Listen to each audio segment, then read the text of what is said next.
All right, folks, back on the Bossman show, friend of the show, Levell Sanders, Binghamton Bearcats out in America East, doing big things. Levell, how you feeling, my brother? I'm good, man. Good. Happy to be back on the show. Always a pleasure.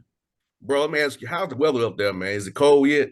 Yeah, it started getting a little cold probably about a week ago.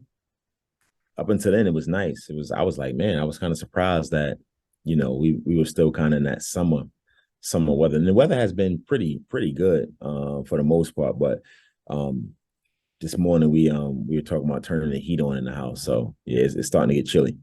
Man, bro, it's 45 here in Atlanta, bro. It's 45. Really? Yes. Wow. Man, it's colder than it is here. Yeah, I'm in the basement right now with my Adidas gear on because it's so damn cold in my basement. Right. Wow. Okay. That's something a little different. Yeah. It's usually this time of year still hot. It's still Right. humid. And it's Right. it's 45 degrees right now. I'm like, what's going on? But Right. but yeah, but it's all good. To tell you, bro, how's it feel, man? Year two, man, leading this program, man, putting your stamp on it even more, man. So how's it feel for you and your staff, man? Yeah, it's been good. It's been good. We had a whole summer to not a whole summer. We had guys here for 4 weeks. So we had a 4 week summer session where we got a chance to do a lot of the things that we wanted to do, as a team. Um, I think this year is going to be better because a lot of the things that we were implementing last year were new to the guys, and so with them having a more of an understanding of how we want to play and what we value and all those kind of things, I think it'll translate on the court. So it's been a fun process. I think all of the coaches have been. Now I know all the coaches have been enjoying it. We had 6 players leave, so we had to bring in 5 new players, which kind of forced us. We thought we were going to be able to do a lot more individual instruction in terms of trying to get guys better, but we had to do a lot of team stuff during that 4 week period just because, again, we had 5 new players that we were bringing to the program, and so we had to get those guys kind of up to speed. So, but it's been good, man. We've been enjoying the process.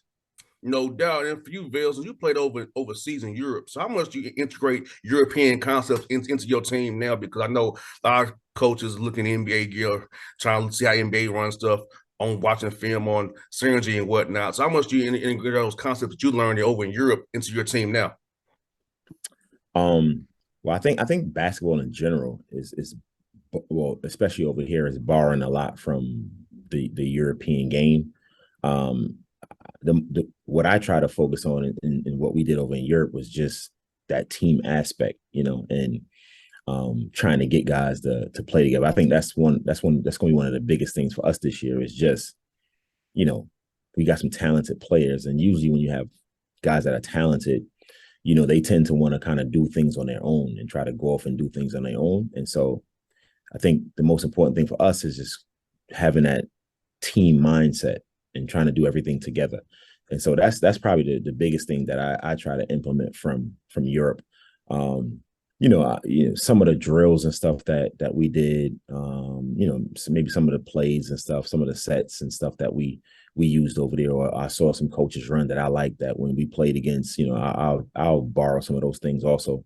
But I think the biggest thing is like I said, is just the team concept. I think you have to play together, definitely on both sides of the ball. But I'm a big believer in team chemistry is built on the offensive end because, when you are sharing the ball and everybody's happy, everybody's touching the ball, it's going to make everybody feel like they're included. It's funny, I was having a video session with two of our guys yesterday, a big guy and a small guy, and was just trying to get them on the same page in terms of, you know, getting the ball inside when the big guy is open, as opposed to just taking a ton of shots on the perimeter. And I was just trying to explain to the guard and our guards is that, like, if you have a big guy, just say there's a mismatch, and he has a small guy on him, and we never get him the ball, but then we're going to expect him to run up and down the court pretty hard, sprint the floor. We're going to expect him to rebound the ball. We're going to expect him to set good screens, but then we're never giving him the ball, inside. when he's open and when you have a mismatch, um, it's hard to build chemistry because again, he's not gonna be happy, and we see it all the time. And so, but if we are giving him the ball when he has those mismatches, even if he score, if he doesn't score, he's going to feel like he's included. So it's going to make him want to sprint the floor. It's going to want to make him go block shots. It's going to want to make him rebound and set good screens. And so, I really believe that team aspect of how they do things in Europe, and I think part of it too is, I hear a lot of people talk about, how in Europe they teach the fundamentals more and all of those kind of things. And I think the biggest thing in Europe is that you don't have the guys as a whole, players are not as talented as they are here in the States, right? And so whereas in the States you might rely on some of that individual talent to kind of like propel your team, whereas in Europe, when you don't have guys that as talented, then of course you have to do it as a team, right? And you need to move the ball to get the best shot. Whereas, over here sometimes we just give the ball to the best player and try to tell him to go get a shot for you, go make a play. And sometimes those things are needed. And that's why, in the European game or just overseas in general, they do bring foreigners, they do bring Americans over because they need some of that also. But for the most part, they wanna play a team game. And so like I said, that's the biggest thing that I take away from Europe. And Vail, what you say is very important because the Atlanta Hawks, Trae Young dribbling the ball so much causes strife. And it's documented. So I'm not just sending this out of school that I know it's very well documented that we run a simple 1-5 pick and roll. So John Collins is not involved in the action. Right. And then my weak side three over there, he is in the corner hoping he gets the ball. Right. So it's like, and that's part of our issue here with the Hawks is that Trae Young dominates the ball so much, other guys don't feel anything. They just feel like, okay, I'm here. But then coach wants them to defend other than the floor, and I'm like, I ain't involved offensively, so I see it every day here with the team I'm around the most. Right, and like I'm saying, I think that's a big part of team chemistry. And like I remember, I played against Allen Iverson in college, right? And so like certain coaches have a philosophy. So when Allen Iverson was in college, like he took most majority of the shots, right? And there was an understanding on the team, right? They didn't bitch and complain. Like those dudes played hard, and but that was how they played, right? Everybody knew that was how they play. And so, but I still feel that you're gonna get the most out of everybody if everybody's involved. Now, again, there are different roles that you have on teams, and certain guys are going to do this and certain guys are going to do that. But at the end of the day, we all want to be a part of winning. And so we all need to do exactly what we need to do. And then again, that has to be kind of communicated, from at our level, from the head coach to the assistants to the players. NBA is, I don't know, it's front office guys and then coaching and, so. Agents too. We got to get agents though. The agents get involved as well. Right. So, it just depends. I mean, when you go into play in Atlanta, it's everybody knows that, like you said, Trae Young is going to dominate the ball. When you play with LeBron James, everybody knows LeBron James is going to dominate the ball, and you have to be able to surround those guys with guys who can play that way, right? You got some guys that don't need the ball, they can just stand in a corner and they're going to be okay with that. And when that ball comes, they go and shoot 40%, 45% from three. But then you have other players that are not going to function that way, right? Like you got some guys that need to be high volume shooters, right? They're not as efficient. So it's just a matter of mixing and matching your team, trying to find which guys can function in your system and how you want to play. I'm interested to see how DeJounte Murray and Trae Young play together because Murray needs the ball too. And I'm interested how it's going to work. I just don't know. Watching what I'm watching now is like, looks kind of scratchy right now, but I don't know how to look in real game action. Yeah, that's when you bring in two superstars together, you're going to they have to fill each other out I think the most important thing is they have to be willing to sacrifice a little bit, right? Like Trey Young has to be willing to sacrifice a little bit of the ball domination. The same thing is with Murray, you know. And so, but that's why you have a training camp. That's why you have those guys playing together in the summertime. Um, and then as a coach, you know, you kind of understand what you have and what those players' strengths are. And so, like I said, you have time to try to figure out a system. And you can see, you know, they making little trades here and there to try to build around those three guys, I guess, you know. So it'll be interesting, but like, that's what coaches get paid to do, you know, and they got to figure those things out. And Levell, you got you an older team this year, man. A lot of junior and seniors on your roster, man. So what's the advantage for you having an older roster as you go to the American East, where you know in that kind of conference, Vermont's been at the top, Bryant's there now, and so but having older guys who've been through the fire is going to help you when you play those tough teams on the road and they come to your place as well. Yeah, I mean, it's funny. We were just one of the coaches brought that point up. We have one guy on our roster under 21. And so yeah, I think that's college basketball right now, though. Everybody is trying to become older, right? Just because of the transfer portal and things like that. If you're not older, you're gonna have a hard time to compete, right? Because it's just young guys coming out of high school, for the most part. You know, if you're not those upper echelon, you know, there's gonna be some struggle, right? And so you got to have a mixture of, you know, older guys with younger guys, and then, you know, you find that balance. But I definitely think it'll help us out. We got guys that are, you know, we got a couple grad transfers. We have guys that are, you know, seniors that's been in the program for 4 years now, and so they've been through some battles. They know what the American East looks like, and so I don't think we'll be surprised with going to play anywhere. You know, of course, we have to, you know, bringing Brian into the league.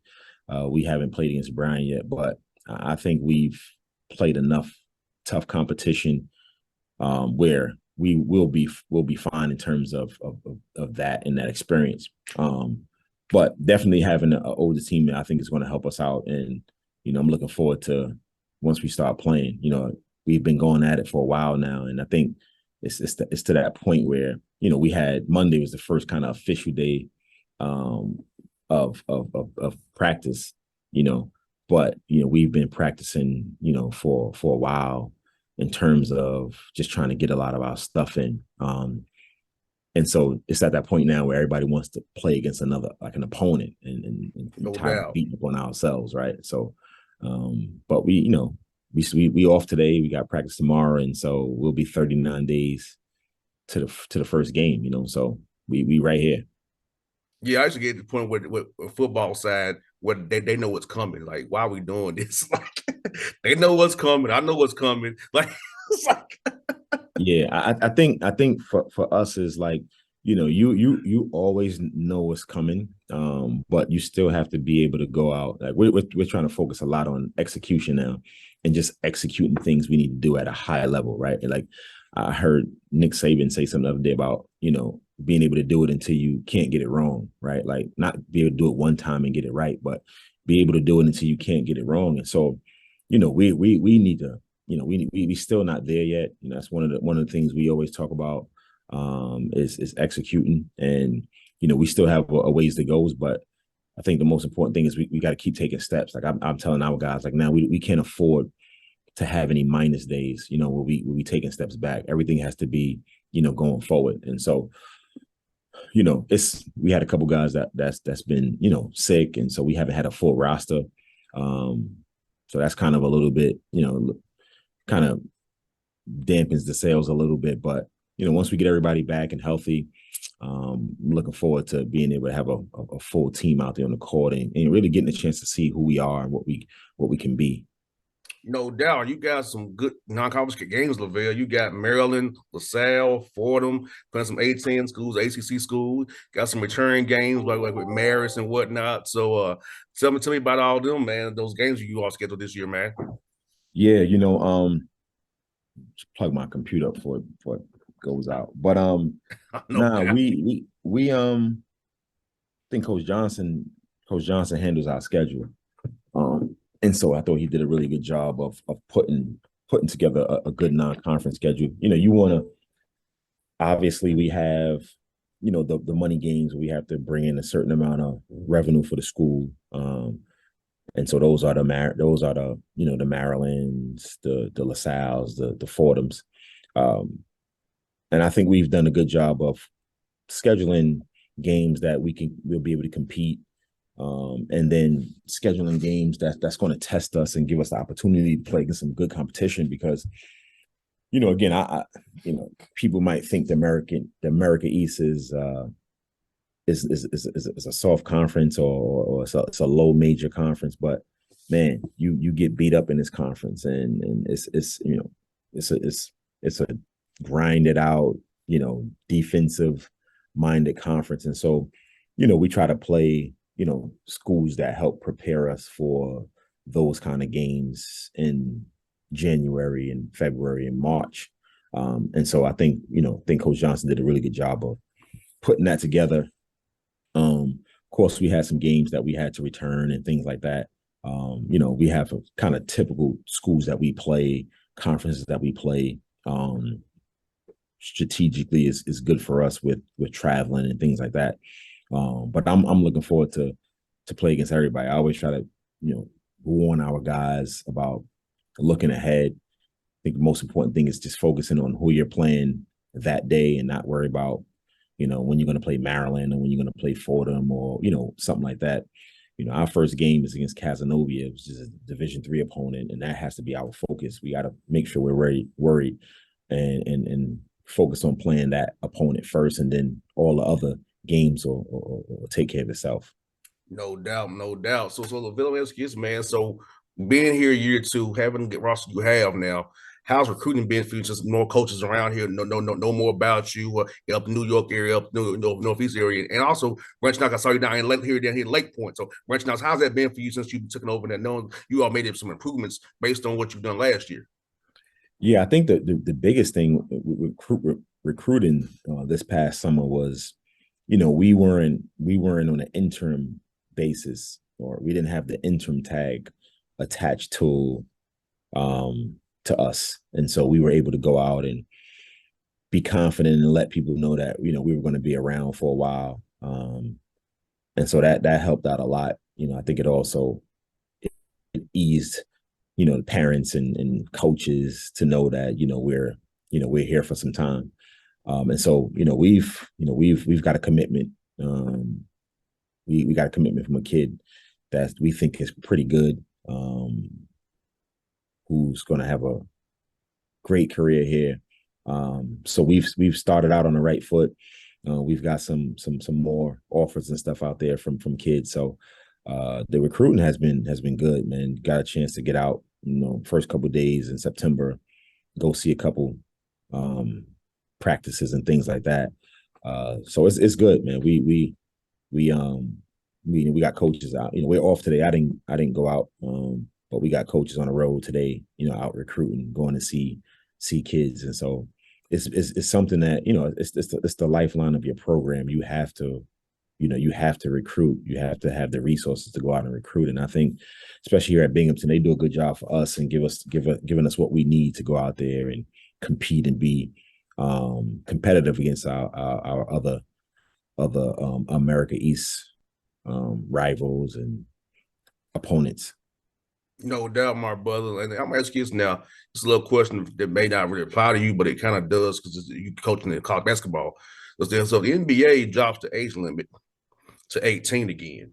Do that? They'll give you opportunity to get some kids who will skip out on going to college. They'll be going to high majors. So you might get some better kids that you can maybe fall through the cracks now that may have opportunity to play with you all at your level, because the main guys are not doing the one and done thing anymore. They're going to the NBA already. Yeah.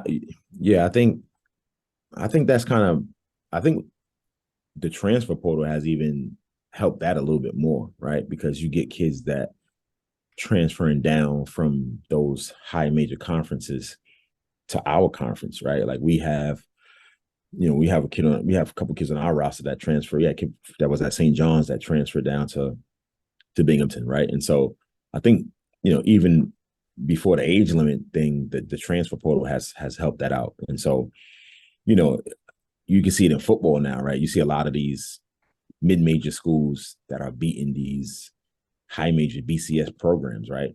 It's just a lot of upsets this year. But just think about it. When you think about those rosters, a lot of those rosters have kids that were at Georgia, that were at Alabama, right? That didn't play. And so it's the same thing with basketball. I think college basketball this year is going to be the same thing, right? You're going to have, you look at a team like St. Peter's, for example, that went on that run and beat a lot of the high major schools. And then they didn't have a bunch of transfers on it, but just those schools, those low major, mid-major programs that people think are low major, mid-major have high major kids on their roster, right? And so it's not the same as it was 10 years ago.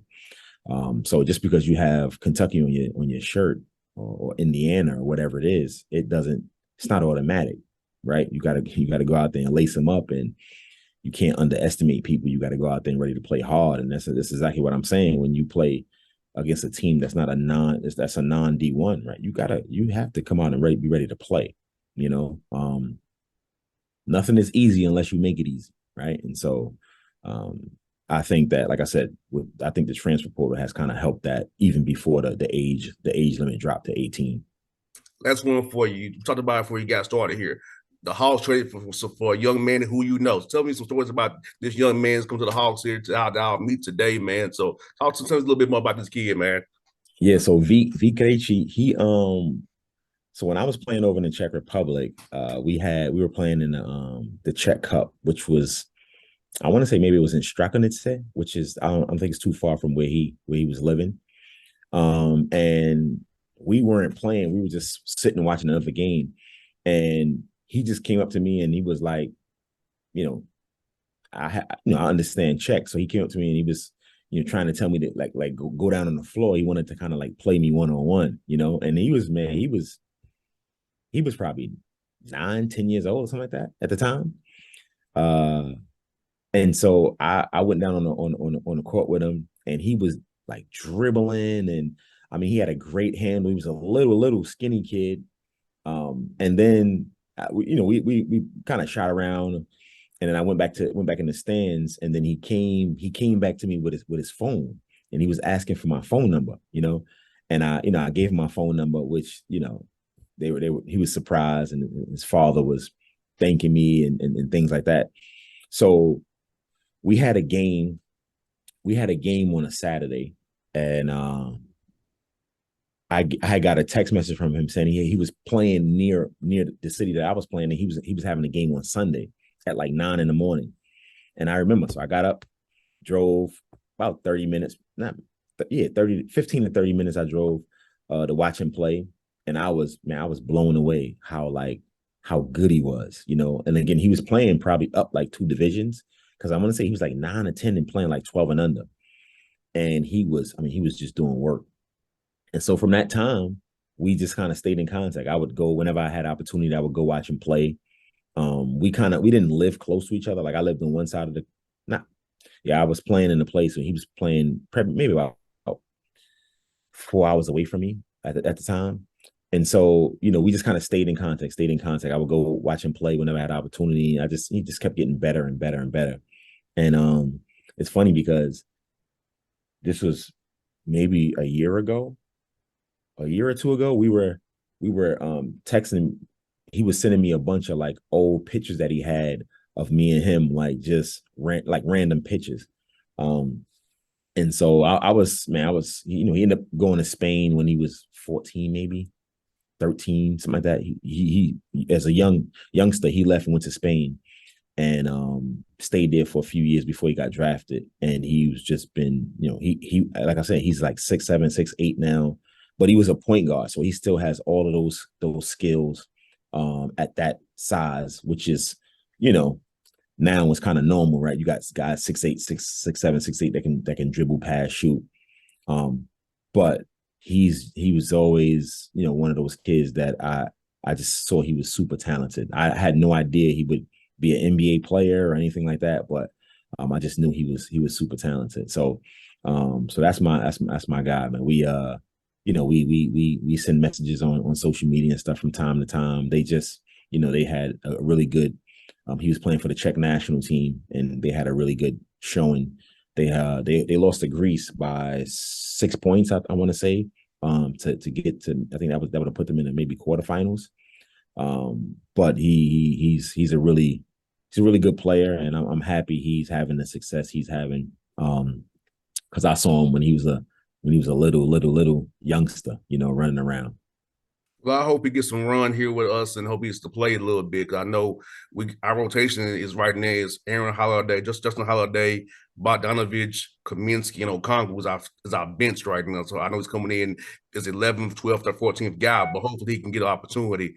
I feel like somebody gonna get hurt. He'll get an opportunity eventually this year. Yeah, man, the season is long, man, and that's what I mean. Even with our guys, right? I try to explain to our guys like you have to stay ready because Mm-hmm. the worst thing is when you get an opportunity, you're not ready, right? And so uh, especially with the NBA season, man, you got that many games, that long of a season, so taxing on your body. He'll have an opportunity to get out there. And I wish him well, man. I hope he has a lot of success. Again, he has to be one of those guys that, he's got to be ready to catch and shoot when he has an opportunity, when those guys create something and get double teamed and they pass on the ball, right? Like that's going into Atlanta again. You have to know that that's going to be your Yes. role, right? So you gotta try to be as efficient as possible. And not a lot of young kids um are ready to be efficient, right?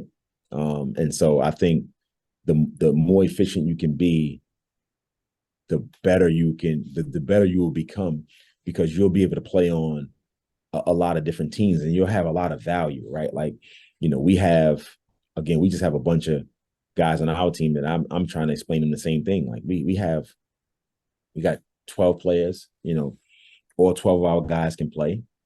We can't play 12 players. It's just not possible, right? We only have 200 minutes in a game. But, you know, because we have a lot of guys, you're not going to have as many opportunities. And so the opportunities you do have, you got to be efficient. You Mm-hmm. can't go 0 for 6. You got to be 3 for 6, 4 for 6, right? And so again, like I said, not a lot of young players are ready to be efficient. But I think again, that's something we gotta as coaches. I know for me, it's something that we harp on a lot is trying to get our guys to shoot as much as possible. So when they have those opportunities, man, I'm always talking like this is a shot we got to be able to hit at a high. We got to be able to execute this at a high level, right? Like open shots, we got to be able to knock down open shots, and that's what pros do. Pros knock down open shots for the most part. We gotta take those shots and a lot less of the bad shots, right?